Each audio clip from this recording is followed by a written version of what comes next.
Boa noite. Boa noite. Procurador-Geral Rodrigo Janot denuncia Aécio Neves ao Supremo por corrupção.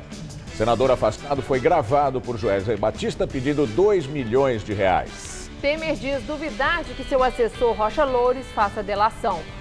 Suplente de deputado e sob risco de prisão, ele pegou mala da JBS com R$500 mil.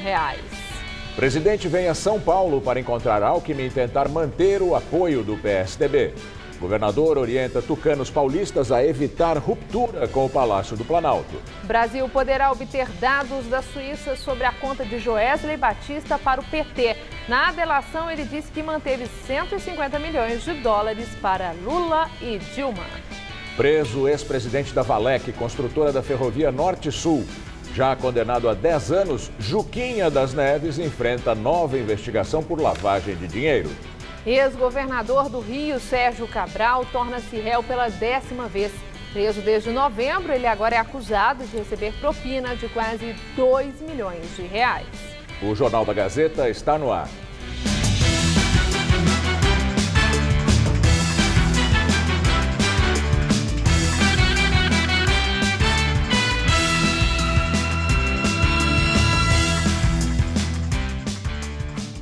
A serviço da Prefeitura, peruas equipadas com alto-falantes circulam atrás de usuários de crack, na Cracolândia. A ideia é tentar convencer os dependentes a deixar a rua e procurar tratamento. A van branca estacionada na Praça Princesa Isabel, no centro, anuncia: fique livre das drogas. Sabemos que isso não é fácil. As mensagens servem como incentivo e convidam o usuário a procurar o atendimento municipal de saúde. Ao menos 2 carros começaram hoje, por tempo indeterminado, a circular pelas ruas do centro da capital, chamando os dependentes químicos. Quer se livrar das drogas? Você precisa querer. Procure nossas equipes no CAPES Redenção. Os interessados devem ir para a tenda do programa Redenção, da Prefeitura de São Paulo, montada na Rua Helvécia, antigo endereço da Cracolândia. Enquanto nós acompanhávamos a ação, os dependentes não demonstraram muito interesse pelas mensagens. Nesta sexta-feira, a Prefeitura atualizou o balanço da ação que está sendo feita aqui na região. Desde 21 de maio, quando foi realizada a Operação Nova Luz, 8.350 abordagens foram realizadas. Dessas, 4.615 resultaram em encaminhamentos a locais da rede municipal de assistência, como aqui, o Complexo Prates. Mas a quantidade de pessoas que não aceitam o atendimento ainda é muito grande. A gestão de João Dória contabiliza 3.741 recusas em quase 15 dias de ações. Muitos desses usuários continuam se concentrando na Praça Princesa Isabel. O policiamento na região foi reforçado, mas várias barracas já foram montadas no local. Pedro, de 29 anos, afirma que é viciado em álcool e drogas. Veio de São Vicente, na Baixada Santista, em busca de ajuda. Ele conta que procurou internação pelo programa Redenção da Prefeitura, mas o caso dele não foi considerado grave. Eu estou cada vez me afundando mais, cada dia mais eu estou na rua aí me afundando usando droga. Estou longe da minha família, que eu sou de São Vicente, entendeu? Estou longe dos meus filhos. E o meu desejo aqui é poder me internar e largar da droga. Eu vim de lá para cá nessa intenção. Sobre o caso desse rapaz, Pedro, que nós mostramos na reportagem, a Prefeitura informou que ele foi atendido, mas não precisa ser internado. Segundo a Prefeitura, o que determina a internação é o estado psicológico do usuário, que no caso dele não apresenta alteração grave.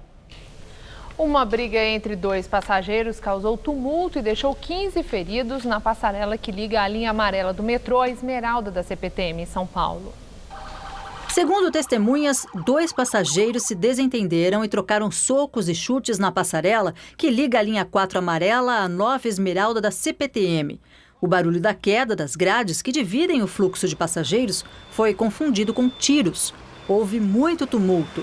Um dos envolvidos na briga foi detido por agentes da CPTM e levado à delegacia de polícia do metrô. O outro fugiu.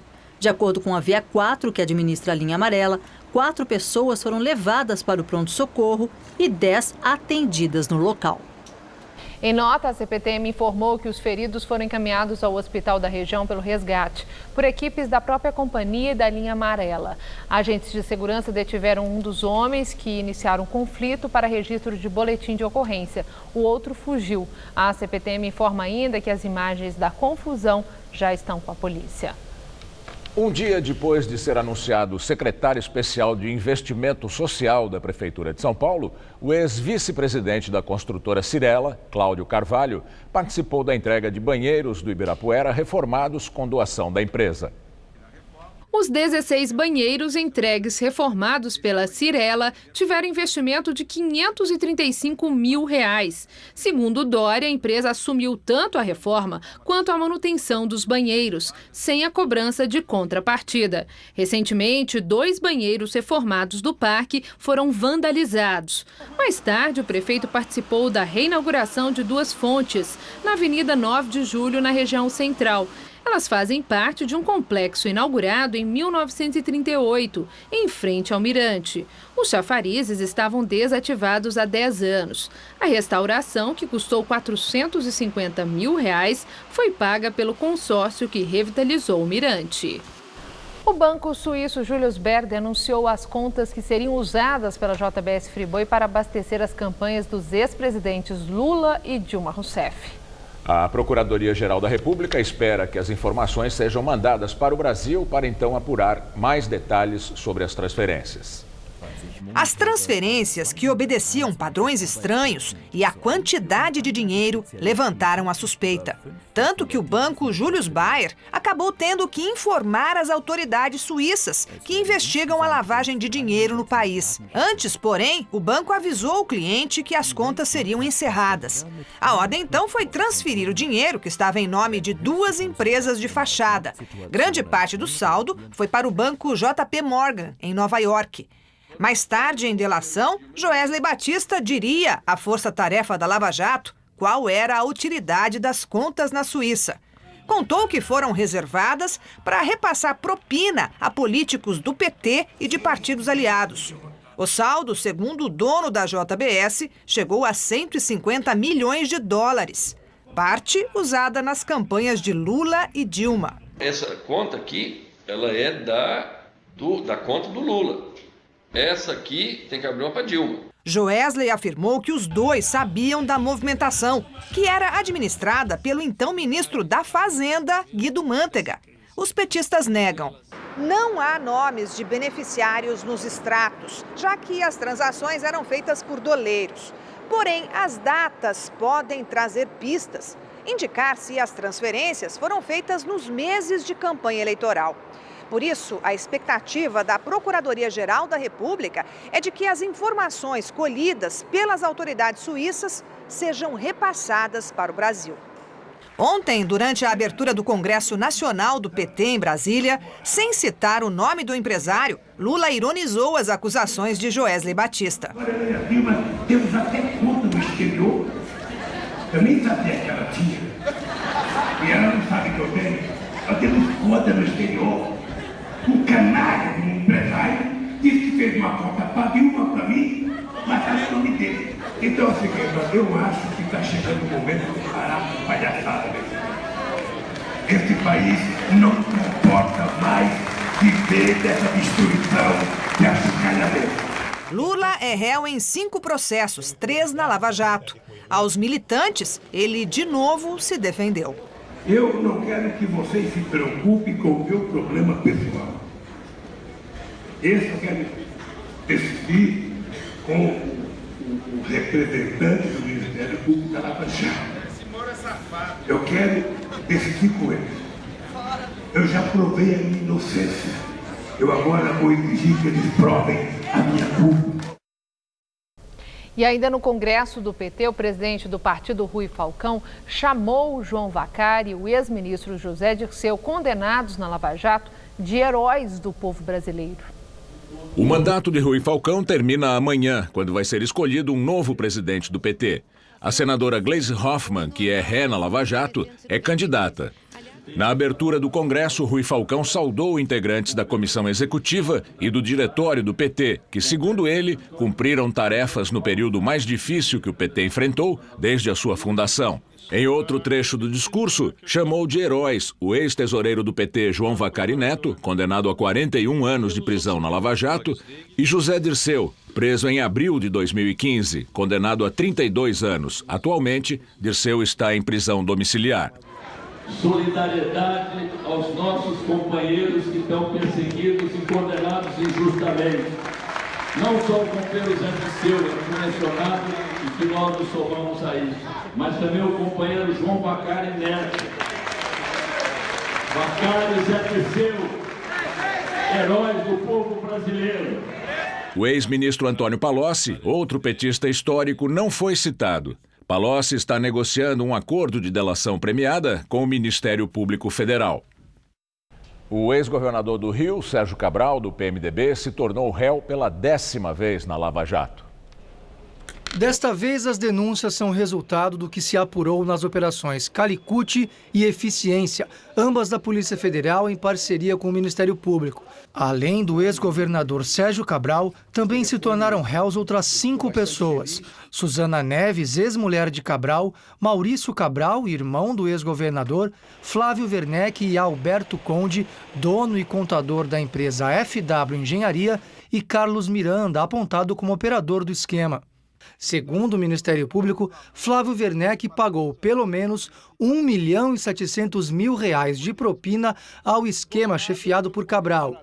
Em troca, receberia favorecimentos em contratos de obras com o governo do estado do Rio. Durante a gestão de Cabral, a empresa aumentou em 37 vezes o volume desses contratos. Em quase todos os casos, os pagamentos eram feitos por empresas de fachada. Uma delas, a Araras Empreendimentos, pertence a Suzana Neves, ex-mulher de Sérgio Cabral. Os investigadores descobriram que a empresa da ex-mulher de Cabral possuía uma movimentação financeira incompatível com a receita declarada e que a sede da Araras Empreendimentos era a própria residência de Suzana no bairro Nobre da Lagoa, no Rio de Janeiro, sem nenhum empregado registrado. Mesmo assim, segundo a investigação, ela comprou em nome da empresa um apartamento no valor de R$600 mil em São João del Rei, sem que aparentemente tivesse recursos para isso. O Ministério Público apura agora se o imóvel foi utilizado para guardar bens adquiridos com recursos ilícitos da organização chefiada por Cabral, como obras de arte do ex-governador, por exemplo. Esta é a 10ª vez que Sérgio Cabral se torna réu na Lava Jato. Segundo o Ministério Público, o ex-governador comandou um esquema de corrupção que desviou dos cofres públicos mais de R$100 milhões. Cabral está preso desde novembro do ano passado. Ele passou um tempo no complexo de Bangu e foi transferido no domingo para a cadeia pública José Frederico Marques, em Benfica, na zona norte do Rio. A Arquidiocese do Rio de Janeiro criticou hoje o uso de uma charge do Cristo Redentor publicada no jornal britânico The Guardian. Na imagem que abre a reportagem sobre as ações da Operação Lava Jato, se vê uma silhueta da estátua do Cristo Redentor com uma arma numa mão e um saco de dinheiro na outra. O arcebispo do Rio, Dom Arani Tempesta, classificou a ilustração como lamentável, ofensiva, que vende de forma enganosa o brasileiro como violento e com corrupção em sua origem. Além disso, Arani afirma que o desrespeito afeta também a fé católica do povo brasileiro e vai contra os preceitos de paz incentivados pela Igreja Católica. O ex-presidente da Valec, Juquinha das Neves, foi preso pela Polícia Federal em Goiânia. José Francisco das Neves, conhecido como Juquinha, é suspeito de lavagem de dinheiro em obras na Ferrovia Norte-Sul. Na semana passada, a Polícia Federal chegou a levá-lo para prestar depoimento à força dentro da Operação de Volta aos Trilhos, um desdobramento da Lava Jato. Na ocasião, o filho dele, o empresário Jader Ferreira das Neves, e o advogado Leandro de Melo Ribeiro foram presos. Após a operação ser deflagrada, o Ministério Público disse que teve elementos para pedir de novo a prisão de Juquinha. Ele tentou criar provas falsas para ludibriar a justiça e assegurar a sua impunidade. Além disso, ele custeou parte de sua defesa com dinheiro de propina. Juquinha e o filho dele já foram condenados por formação de quadrilha e lavagem de dinheiro. Juquinha foi sentenciado a 10 anos de prisão e o filho a 7 anos. Mas os dois respondiam ao processo em liberdade. Segundo a Justiça, a família Neves aumentou o patrimônio em 20 milhões de reais entre 2013 e 2011, período em que Juquinha esteve à frente da Valec, estatal responsável pelas obras de ferrovias. Projetada para cruzar o Brasil, interligando 9 estados por estradas de ferro, a construção da ferrovia Norte-Sul começou nos anos 80 e não foi concluída até hoje. Ele nasceu e mora até hoje num bairro afastado da zona oeste de São Paulo. Ainda criança, foi trazido pelo pai pela primeira vez à Avenida Paulista. Com o tempo, passou a reunir fotos e documentos históricos sobre a avenida, que é um dos cartões postais da cidade. Um acervo variado que ele guarda com muito carinho. Por isso, o colecionador Paulo Castanher é cara de São Paulo.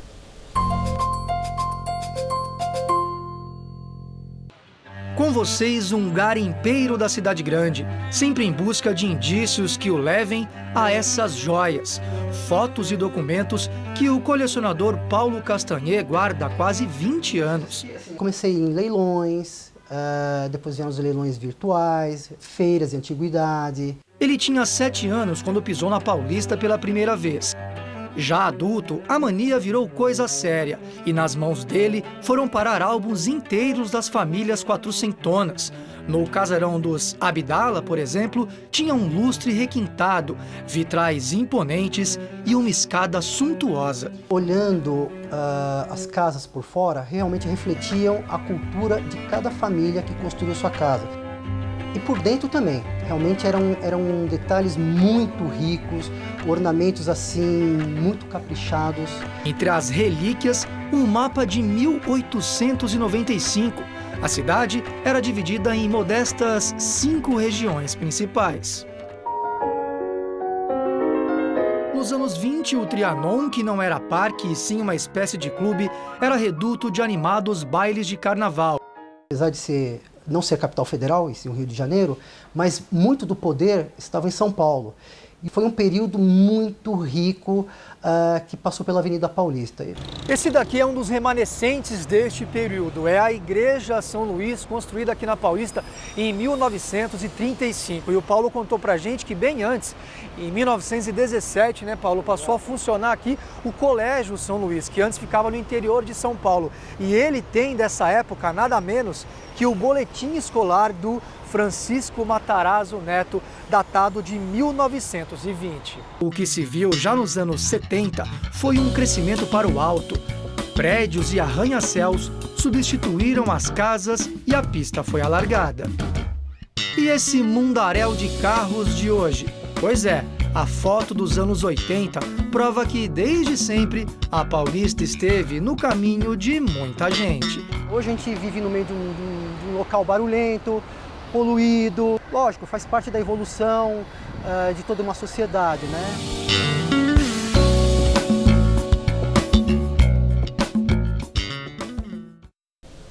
E ainda no Jornal da Gazeta, Rodolfo Gamberini entrevista o economista Felipe Serigati sobre o agronegócio. O presidente da Venezuela, Nicolás Maduro, afirmou que a nova Constituição do país vai passar por uma votação popular antes de entrar em vigor. A intenção é que a população possa avaliar a nova Constituição, que será redigida após uma convocação do governo, marcada para julho. A oposição considera a manobra de Maduro uma fraude constitucional para evitar eleições antecipadas e já afirmou que não vai participar. Ontem, a Procuradoria-Geral da Venezuela apresentou uma ação contra a formulação da nova Constituição, por considerar um retrocesso em questão de direitos humanos.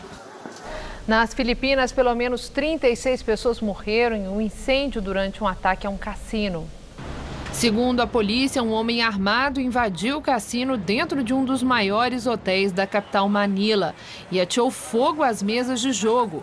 O homem tentou levar o equivalente a $2,5 milhões em fichas e se matou quando foi cercado pela polícia.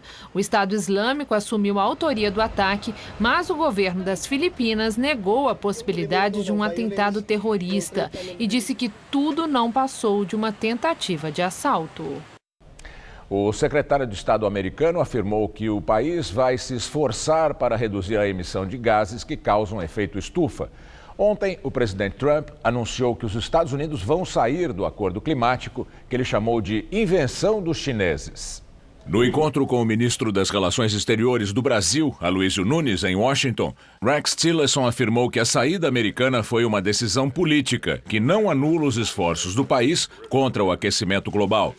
Tillerson é ex-presidente executivo da petroleira ExxonMobil e tinha defendido publicamente a permanência dos Estados Unidos no acordo para garantir uma posição de influência nas negociações sobre o clima. Donald Trump continua sendo muito criticado por abandonar o Acordo de Paris. O ator e ex-governador da Califórnia, Arnold Schwarzenegger, publicou na internet um vídeo em que contesta o argumento de Trump de que as medidas em benefício do clima prejudicam a economia americana.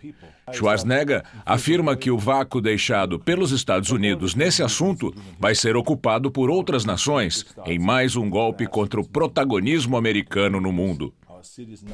E agora vamos ao comentário de política internacional com João Batista Natali. Bem lá atrás, na Idade Média, o direito canônico definia procedimentos para afastar um papa, mas só se ele tivesse enlouquecido. Mais recentemente, por volta do ano de 1600, os moralistas, que eram os cientistas políticos da época, acreditavam que era justa a rebelião contra o rei que tivesse perdido a razão. Pois bem, Donald Trump se expõe a tudo isso com a decisão de retirar os Estados Unidos do acordo para a redução do aquecimento global. Menos de 24 horas depois da decisão de Trump, ele já provocou uma revolta institucional. Até agora, 3 governadores, 30 prefeitos, 80 reitores de universidades e mais de 100 grandes empresas já disseram que vão desobedecer à Casa Branca. O grupo é articulado por Michael Bloomberg, o ex-prefeito republicano de Nova York. Esse coletivo vai tentar dialogar com as Nações Unidas, colocando-se como dissidente do governo americano. Claro que a ONU não dialoga e não negocia com a oposição de cada Estado-membro, mas essa dissidência fará barulho. Ela tem poder político e tem dinheiro. No campo diplomático, Trump levou os Estados Unidos a um isolamento desconhecido desde 1914, quando o país se recusava a entrar na Primeira Guerra Mundial. Agora, em 2017, os americanos fazem companhia à Síria e à Nicarágua, que foram os 2 únicos países que não assinaram o acordo climático negociado em Paris no finzinho de 2015. Com os americanos isolados, a União Europeia se aproximou dos chineses. A China e os Estados Unidos são, nessa ordem, os maiores produtores de gás de efeito estufa.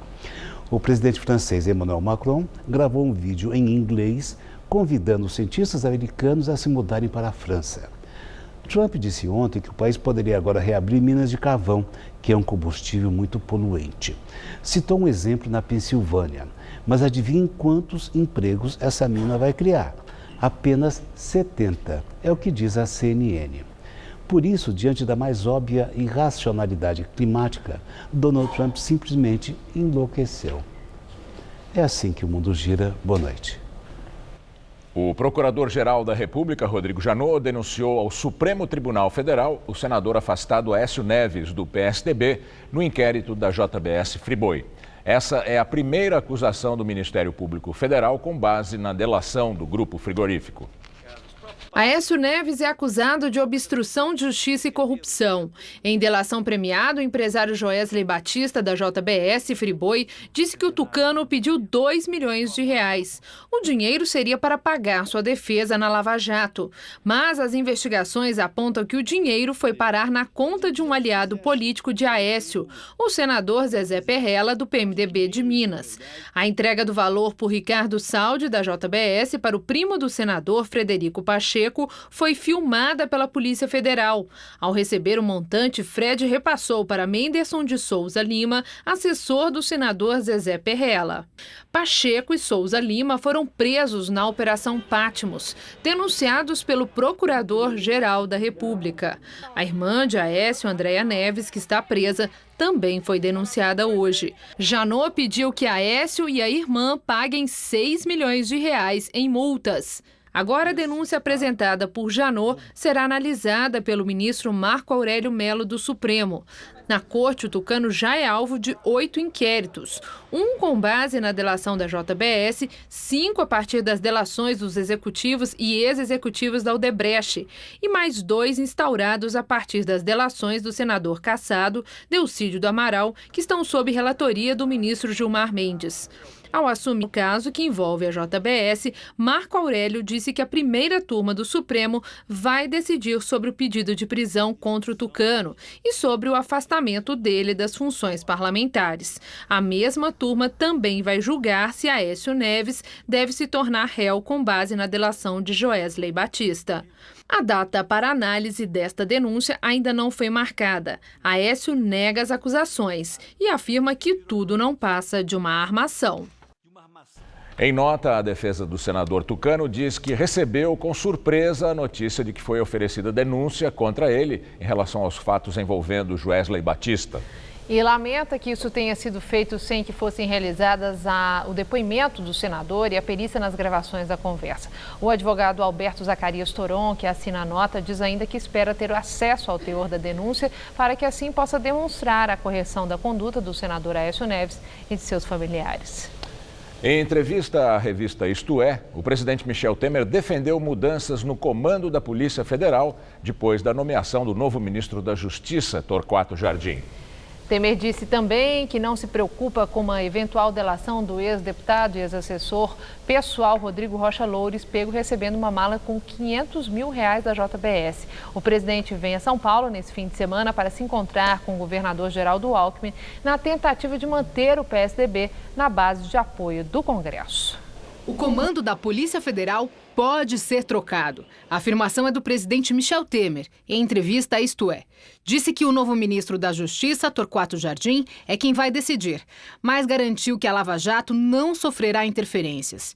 Ele afirmou que foi secretário de Segurança Pública em São Paulo 2 vezes e que tinha de ter pessoas de confiança em certos cargos. E mudava delegado-geral, mudava o comando da Polícia Militar quando necessário. E que a mudança do diretor da PF vai depender mesmo do novo ministro. Temer reconheceu que foi uma falha receber Joesley Batista à tarde da noite fora da agenda oficial e voltou a opinar que a fita apresentada pelo empresário é imprestável e que o inquérito contra um presidente da República não pode ser baseado em uma gravação desse tipo. Durante a entrevista, Temer fez algumas revelações. Contou, por exemplo, que mandou instalar no gabinete dele aparelhos antigrampos que apitam se tem um gravador no ambiente. Disse ainda que não renuncia para se defender no aspecto moral. As palavras de Michel Temer querem jogar o nome dele na lama e ele tem o direito de supor que estão tramando um complô para derrubá-lo. Já sobre a principal ameaça atualmente ao presidente, o deputado da mala, Rodrigo Rocha Loures, que nem parlamentar mais é, Temer foi preciso. Disse que duvida que o ex-assessor pessoal dele vá denunciá-lo.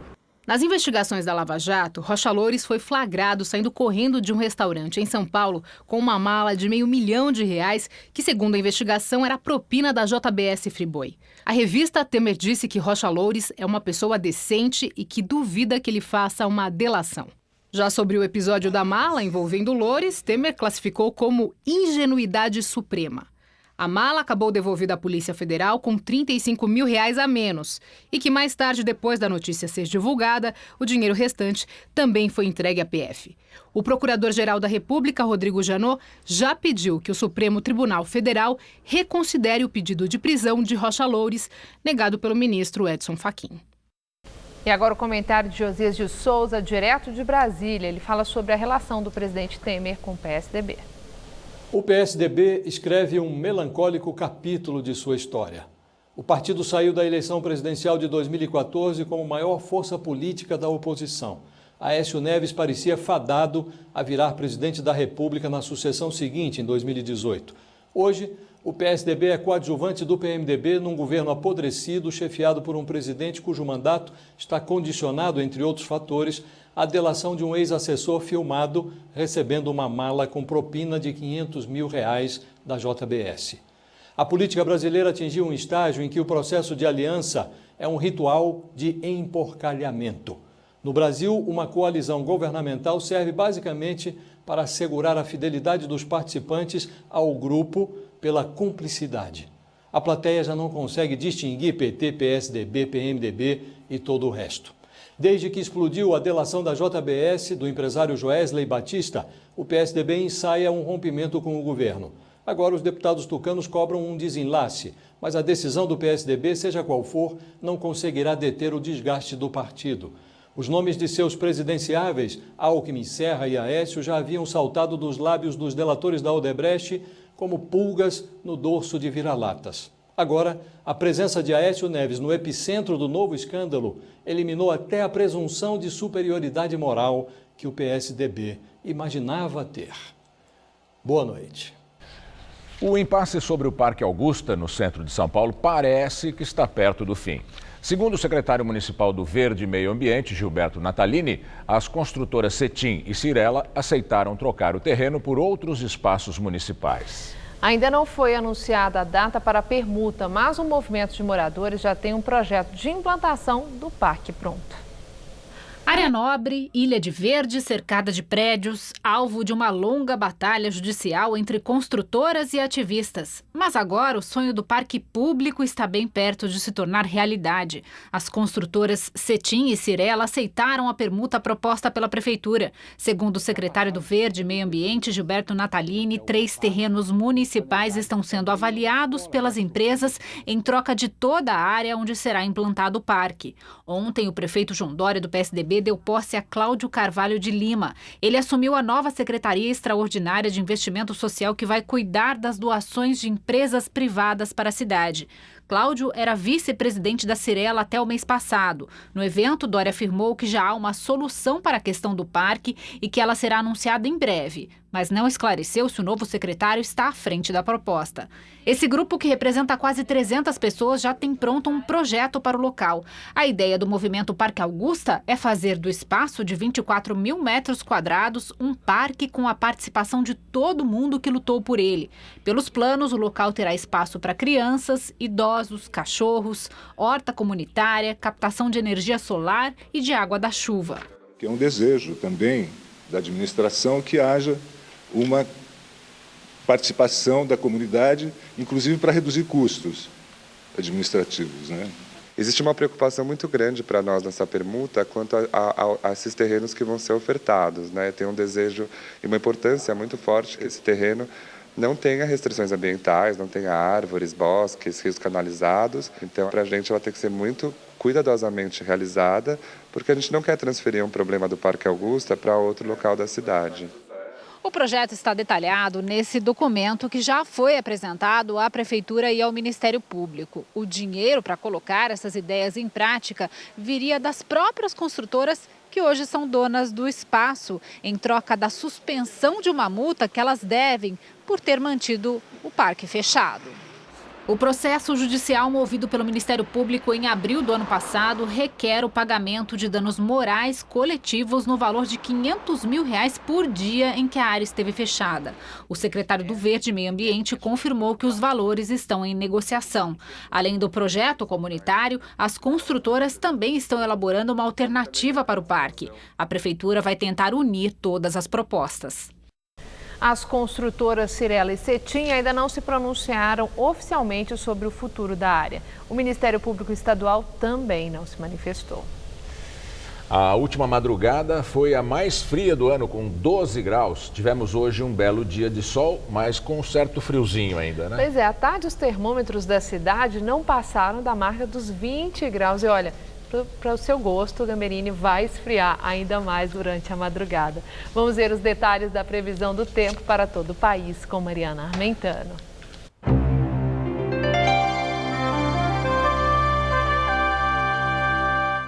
Com o ar frio em atuação, o final de semana promete ser gelado em todo o centro-sul do país.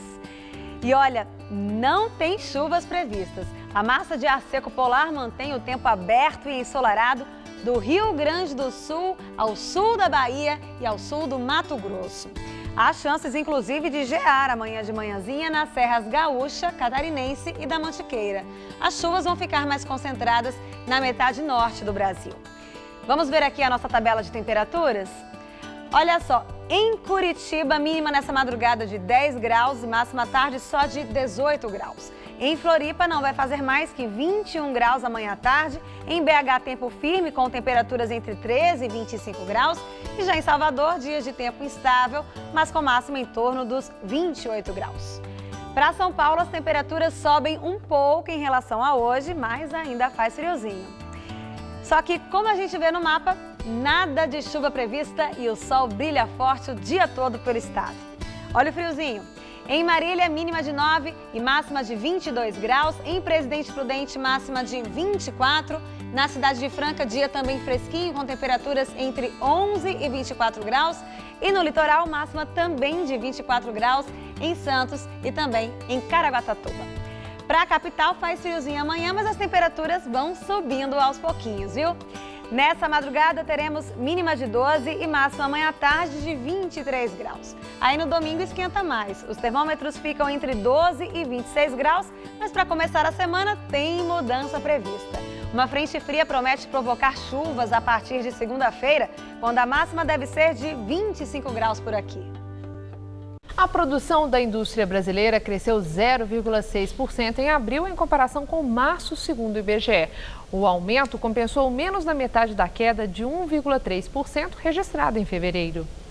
Foi o melhor resultado para abril na comparação com o mês anterior desde 2013, quando o crescimento foi de 0,9%. Mas, na comparação com abril do ano passado, a queda da produção industrial brasileira foi de 4,5%. E agora vamos ao comentário de economia com o Vinícius Torres Freire. O governo ontem fez festinha, dizendo que a economia voltou a crescer depois de 2 anos. Fez festinha para o resultado do PIB, que saiu ontem. PIB é Produto Interno Bruto, um nome enrolado para a soma de tudo que a economia do país produziu em um certo período. Mesmo gente que não detesta o governo diz que o Brasil cresceu quase nada. No máximo, andou melhor no começo do ano porque a agricultura brasileira teve a melhor safra da história. Enfim, cresceu ou não cresceu? Sim, a economia voltou a crescer um bocadinho no início do ano. Se não tivesse essa bandalheira nova na política, do grampo do Temer, daria até para se animar mais para o resto do ano. Mas foi o plano do governo que fez a economia crescer no início do ano? Sim e não. Na verdade, a política do governo ajudou a despiorar algumas coisas. Por exemplo, o consumo das famílias despiorou, quase deixou de cair, como tem caído faz quase 2 anos. A economia despiorou porque ficou um pouco mais em ordem, porque os juros caíram, essas coisas. Mas a parte da economia que cresceu mesmo não tem nada a ver com o governo. O Brasil exportou mais do que importou, vendeu mais coisas lá fora do que comprou. Em parte por causa da enorme safra agrícola, por exemplo. Em parte porque está sobrando mercadoria aqui. Estamos vendendo mais carros lá fora, por exemplo. O problema é que toda essa discussão é pão dormido, é velha. Trata da economia até março. Em abril foi mais ou menos. Em maio ainda não sabemos muito bem, embora a indústria tenha crescido, como vimos hoje. Depois da farra da Friboi, do grampo do Joesley em Temer, não sabemos mais. Os economistas começam a rever as previsões de crescimento, que já seria miudinho. Os juros já começam a cair mais devagar. Alguma besteira vai dar. Quanta? Depende da duração da crise política, por hora sem prazo para acabar. Depende da reação de consumidores, empresas e bancos. Você aí em casa fica mais ou menos animado para gastar um dinheiro se vê uma crise política desse tamanho? Essa é a dúvida. Até julho, pelo menos, vamos saber pouco do que se passa na economia ou mesmo da política. Boa noite. Vamos agora às notícias do esporte com Estela Gontijo e Celso Cardoso. Depois do esporte, você acompanha uma entrevista com o economista e professor Felipe Serigati, da Fundação Getúlio Vargas. O fim de semana vai ser animado, é fim de semana de clássico pelo Campeonato Brasileiro. Corinthians e Santos se enfrentam mais uma vez, né? Animado no mundo do futebol, né, Celso? É verdade, Estela. Exatamente. A última disputa entre Santos e Corinthians neste ano foi pelo Campeonato Paulista e o Corinthians levou a melhor, vencendo por 1-0 o gol do atacante Jô. Agora a situação é num Campeonato Brasileiro, mais longo, as duas equipes voltam a se enfrentar nesse sábado na Arena Itaquera. O clássico entre Corinthians e Santos deve contar com a casa cheia neste sábado, às 7 da noite. 32 mil ingressos já foram vendidos na Arena Itaquera para a partida, que deve contar com força total do Corinthians para enfrentar o time da Vila e se manter na liderança do campeonato. A nossa equipe dentro de casa tem que se impor. Esse é o meu pensamento, é o pensamento do grupo, é o pensamento do Carille. No Santos, as preocupações são com o meia-campista Lucas Lima e o lateral esquerdo Zeca, que estão se recuperando de lesão e não devem entrar em campo amanhã. Pressionado por ter conquistado apenas uma vitória em 3 rodadas, o técnico Dorival Júnior faz segredo sobre o time e só deve definir a equipe titular momentos antes da partida. É importante que nós tenhamos, acima de tudo, uma atuação um pouco diferente, a atitude um pouco diferente daquilo que nós vimos e busquemos aí um resultado diferente num jogo muito complicado. Celso, nesse clássico há favorito? Ah, sim. O Corinthians é o favorito por algumas razões. Para contrariar o nosso querido Rodolfo Gamberini, Rodolfo que já tá não gostou aqui, da não afirmação. Vou enumerar os fatores que fazem do Corinthians favorito. Joga em casa, onde tem um aproveitamento fantástico em toda a história na Arena Itaquera. Vive um melhor momento. O Santos não faz um bom campeonato brasileiro e ainda vai desfalcado. Não tem o Zeca, não tem o Lucas Lima. O Lucas Lima é um grande sério desse time. Então, por tudo isso, entendo que o Corinthians, que está mais organizado, está mais confiante, vive um momento mais tranquilo que o Santos. Existe muita gente querendo a cabeça do Dorival Júnior. Então, ele disse que vai manter segredo para tentar uma tática. Exatamente. Você acha que isso pode funcionar? Até pode, né? O Santos já venceu o Corinthians uma vez em Itaquera, mas no momento o favoritismo é corintiano. Uma vitória santista seria uma surpresa. Vamos aguardar, então. É isso aí. E neste sábado também tem a tão esperada final da Liga dos Campeões da Europa, que vence no duelo entre Real Madrid e Juventus, hein, Celso? O que mais você quer saber, né? O Real Madrid tem um timaço com destaque para o Cristiano Ronaldo, o melhor jogador do mundo atualmente. Do outro lado, a Juventus é um time bem compacto, bem forte defensivamente, mas também tem talentos individuais, como o argentino Dybala e o brasileiro Daniel Alves, que estão em ótima fase. Tudo pronto para a final da Champions League entre Real Madrid e Juventus amanhã no estádio Millennium em Cardiff, capital de País de Gales. Na véspera da decisão, os dois times fizeram um treino no palco do jogo derradeiro e concederam entrevistas coletivas.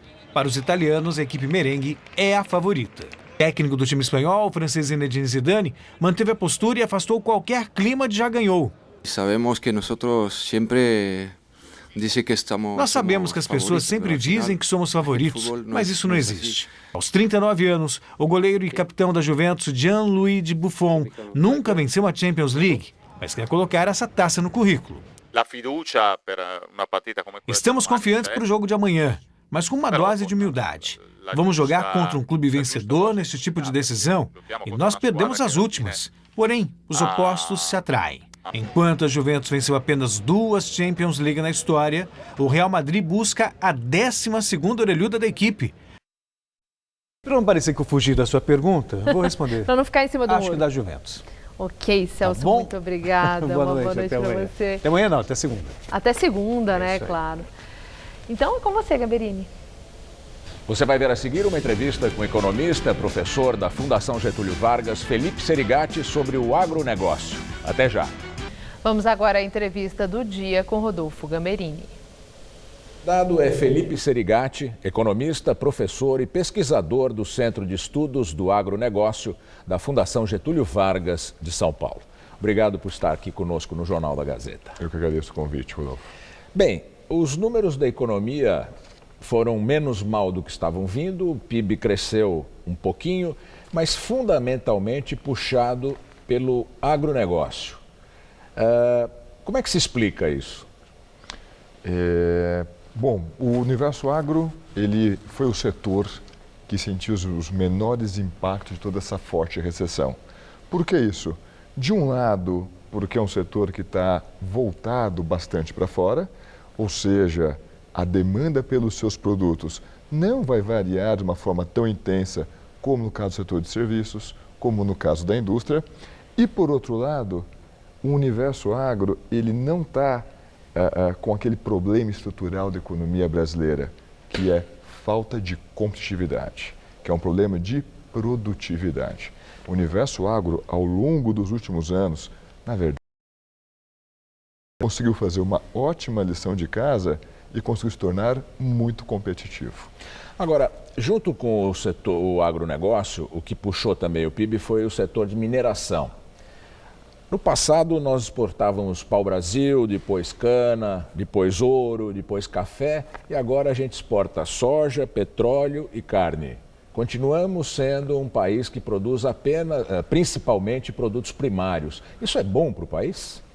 Olha, é ruim você ficar apenas com esses produtos, mas não existe uma competição direta, ou seja, porque você está exportando um volume grande, porque você é competitivo na produção dessas commodities, você vai ser menos competitivo para produzir bens de alta tecnologia.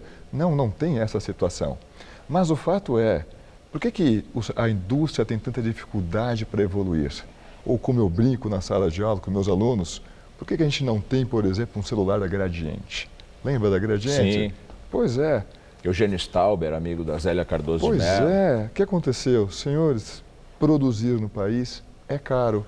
É o famoso custo Brasil. Mas esse custo não incide também sobre a produção do agronegócio? Incide e, fora da porteira, o agronegócio tem que vencer um grande obstáculo. Dentro da porteira, o que o agronegócio fez? Intensificou em tecnologia. Então, por exemplo, toda essa parte de custo trabalhista, da incerteza que gera, o agronegócio resolveu de que forma, por exemplo, tecnificando, colocando ali tratores, colheitadeiras, plantadeiras. Mais do que isso, o agronegócio recebe, por exemplo, recursos do contribuinte, do governo, recebe. Só que uma parte desses recursos, para onde é que foi? Foi diretamente para subsídio? Não, foi para montar algumas coisas sensacionais, como, por exemplo, Embrapa. Como, por exemplo, a Exalc lá em Piracicaba, ou os nossos amigos lá de Viçosa. Ou seja, para produzir tecnologia. Quer dizer, o sucesso do agronegócio, na sua opinião, está ligado à inteligência aplicada ao negócio, à qualificação do negócio. Exatamente, a um conjunto de estratégias que tiveram como objetivo, ou mesmo que não fosse tão intencional assim, aumentar o quê? A produtividade. Veja o nosso caso no Cerrado brasileiro. E aí não é uma questão de vantagem natural. O Cerrado brasileiro tinha uma vocação natural para produzir grãos? Não. É um rico, é um sólido ácido. Demandou correção. Como é que a gente está produzindo soja, que é um produto temperado, no Cerrado, que é uma área tropical? Aquilo foi pura tecnologia. Você desenvolver e encontrar variedades desse produto de zona temperada, que é a soja, que aceitasse dias curtos, que a soja gosta de dias longos. Então, com bastante incidência. Maior insolação. Exatamente. Isso se chama o quê? Tecnologia. Isso fez com que aumentássemos a nossa produtividade. Enquanto na zona temperada você tem o inverno numa estação do ano, no Cerrado você não tem. Opa, você consegue produzir 2 vezes ao longo do ano, a safra e a safrinha. Agora, com relação à mão de obra, a fixação do homem no campo, o agronegócio não foi uma boa escolha para o trabalhador, que migrou para as cidades.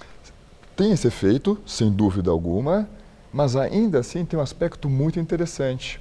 Em geral, quando as pessoas pensam no agronegócio, tem aquela ideia, parece, daquele velho coronel que ficava sentado na varanda, comandando tudo. Meus caros, isso não é o universo agro de hoje. Embora ainda haja agentes com esse comportamento, isso não é o grosso do setor. Então, onde é que o agronegócio conseguiu aquecer o mercado de trabalho? Fortemente. De que forma ele conseguiu fazer isso? O agronegócio cresceu fortemente, gerou renda. E nesse processo de crescer fortemente, liberou mão de obra. Não foi intensivo em mão de obra, foi intensivo em capital. Onde foi parar essa mão de obra? Foi parar em centros urbanos. Não necessariamente nas grandes regiões metropolitanas, mas naquelas cidades do interior que passaram a crescer. Luiz Eduardo Magalhães, Rio Verde, Lucas do Rio Verde, Sorriso, Primavera do Leste. Essa renda não está crescendo? Esse pessoal vai demandar o que agora? Serviços. Qual é o setor que mais emprega na economia brasileira? Setor de serviços. Só que para que haja demanda para o setor de serviços, tem que ter renda. Quem gerou renda? O agronegócio no interior do país. Olha agora aqui nas regiões metropolitanas. Eu cresci na ABC. Olha para a ABC. A indústria está com dificuldade de caminhar. Tá bem, eu agradeço muito a sua aula de economia sobre o agronegócio aqui no Jornal da Gazeta. Eu que agradeço o espaço. Obrigado, boa noite. Boa noite. E agora vamos ao comentário de cultura com César Job. O maestro e compositor Rogério Duprat foi uma das figuras fundamentais do movimento Música Nova e do tropicalismo nos anos 60. Genial, inovador, irreverente, ele arrombou portas para a música brasileira. Está morto há mais de uma década. E pois não é que acharam esquecida numa gaveta há uns 50 anos uma partitura sua inédita. Trata-se de Antinomes 1, considerada uma das primeiras experiências de escrita musical grafista no Brasil. Foi composta em 1962, perdida pelo autor num metrô na Europa e reescrita em 1966 com possível influência de John Cage. A peça terá sua estreia mundial hoje no Auditório Ibirapuera. A façanha deve-se ao projeto do músico Itamar Vidal, selecionado pelo Rumos Itaú Cultural, edição 2015 e 2016. O espetáculo é comandado por músicos da USESP, Jazz Sinfônica e Banda Mantiqueira e amplia a intenção multimídia do compositor. Terá projeções em tempo real e desenhos do ex-mutante Arnaldo Batista, que colaborou com Duprat por muito tempo. E um elenco de exposições de artistas brasileiros modernistas e modernos da maior importância chega a galerias paulistas. A obra de Vicente do Rego Monteiro será revisitada a partir de amanhã na Galeria Almeida Dale. São 38 telas de diferentes períodos, de inspiração marcadamente Art Deco, que comprovam a importância do pernambucano nos alicerces do modernismo. No próximo dia 8, é a vez de Vitor Brecheret, outro grande nome do movimento, ser homenageado na Dan Galeria. São 46 peças, entre esculturas e desenhos, das primeiras décadas do século passado. Entre os mais modernos, Franz Kreisberg ganha a mostra na Galeria Frente. Vai das pinturas figurativas dos anos 50 às suas esculturas de materiais orgânicos pigmentados. A carioca Maria Leontina é destaque na Galeria Bergamin e Gomide. Falecida há mais de 30 anos, deixou uma obra que viajou entre a figuração, a abstração e a geometria, anunciando o contemporâneo. E, finalmente, Iole de Freitas abre mostra amanhã de trabalhos recentes na Galeria Raquel Arnaud. São grandes esculturas em aço. Iole, que cresceu alimentada pelo concretismo, desembarcou direto no contemporâneo. Boa noite. O Jornal da Gazeta termina aqui. A edição de hoje pode ser vista no site do Jornal da Gazeta. Mais notícias em nossa edição das 10. Uma excelente noite para você, um ótimo fim de semana. Boa noite, bom fim de semana e até segunda.